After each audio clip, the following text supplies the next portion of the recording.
Hi viewers, இன்றைக்கி நான் உங்களுக்கு வரகு இட்லி செஞ்சு காட்ட போகிறேன். அதுக்கு முதல்ல வரகு, உளுந்து, வெந்தயம் மூணையும் நம்ம இட்லிக்கு எந்த அளவு போடுவோமோ அதே அளவு போட்டு நாளே ஊற வச்சு அரைச்சி புளிக்க வச்சு ரெடி பண்ணி எடுத்து வச்சுக்கோங்க. இதில் வெந்தயத்தை 1/4 ஸ்பூன் போடுங்க. ரொம்ப வெந்தயம் கூட்டி போச்சுன்னா அப்புறம் இட்லி கசந்துடும், நல்லா இருக்காது சாப்பிட. அதனால் அது அளவை மட்டும் நீங்கள் பார்த்துக்கோங்க. காலையில் அந்த புளிச்ச இட்லியை நீங்கள் இட்லி தட்டில் ஊற்றி நல்லா வேக வைங்க.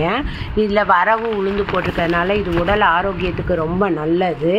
இது உடல் எடையை குறைக்கணும்னு நினைக்கிற ஆண்கள் பெண்கள் எல்லாருமே இந்த இட்லி ட்ரை பண்ணி பார்க்கலாம்.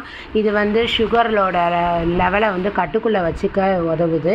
மலச்சிக்கல், குடல் புண்ணு ஆறவும் உதவுது. இது இதய ஆரோக்கியத்துக்கு ரொம்ப நல்லது. பெண்களுக்கு மாதவிட பிரச்சனை சரிவர வர்றதுக்கு இது ரொம்ப உதவும். இதில் இருக்க மருத்துவ குணங்களை நான் ஓரளவு உங்களுக்கு சொல்லிட்டேன்.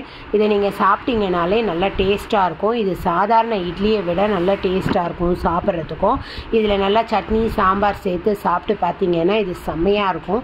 இந்த இட்லி நல்லா சாஃப்டாகவும் இருக்கும், ரொம்ப கல் மாதிரிலாம் இருக்காது. நம்ம வீட்டில் ட்ரை பண்ணுற சாதாரண அரிசி இட்லியை விட இந்த வரகரிசி இட்லி ரொம்ப நல்லாயிருக்கும். இது உடம்புக்கு ரொம்ப ஆரோக்கியம். குழந்தைங்களுக்கு ஆரம்பத்துலேருந்தே இதெல்லாம் செஞ்சு நீங்கள் கொடுத்துட்டு வந்தீங்கன்னா அவங்க உடல் வளர்ச்சி நல்லாயிருக்கும்.